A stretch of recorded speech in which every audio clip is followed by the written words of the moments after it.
All of us should be familiar with a windmill, but also we should know, guys, a few ideas, tactical ideas that are involved with it. I had a lesson yesterday with one of my students, and we were not happy with the way he worked with these exercises. So here you have them. There are three of them. Let's start with the simplest, the one that all of you should know, right? So what is the windmill? Well, very powerful tactic that allows you to deliver multiple discovery checks to win a lot of material, right? Like in this case, look at my bishop, look at my rook.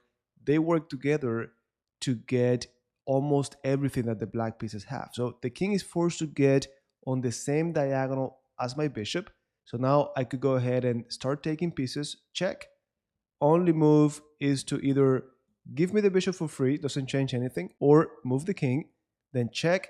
King is forced to go back to the same spot. I take another piece, and then you keep doing the same thing until you collect everything you can, right? So now we go through the rank, then check, and then check. And then instead of going for the queen right away, I come back, then give me the bishop, and check again. Then I go for the queen, and then finally I collect that queen. So just with that tactic, we left the black pieces without any good pieces, right? Now, this is the simplest form, but then it could get a little bit more complicated. Like in this position, it is white pieces to move.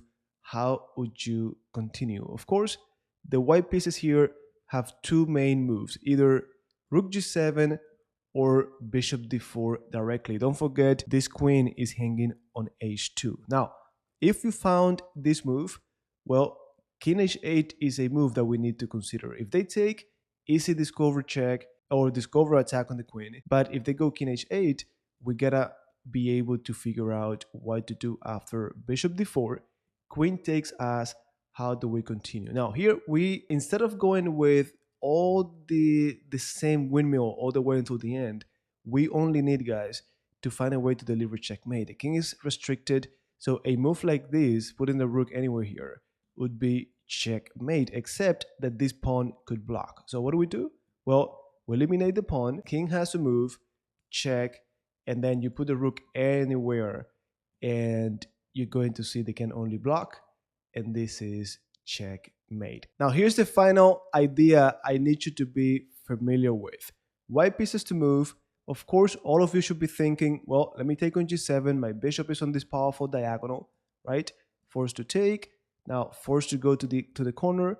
But at this point, guys, if you try to do that windmill, you're going to get captured on b2. So there's a different idea we gotta be familiar with, which is, well, what if I could sacrifice a rook?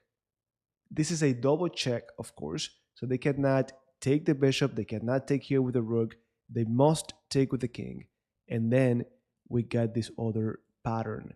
So of course, only move is to block, and then checkmate. So there you have it, guys. At this point, lesson 200 and something, you should be more than familiar with it, but it doesn't hurt to reinforce it. If you want to practice more, you could go on chess.com, go to custom puzzles, and over here you could choose windmill somewhere. There you go, and then you start, and then here you have the first one, right? So check. Now, should I go and collect all of these, or should I go for the queen?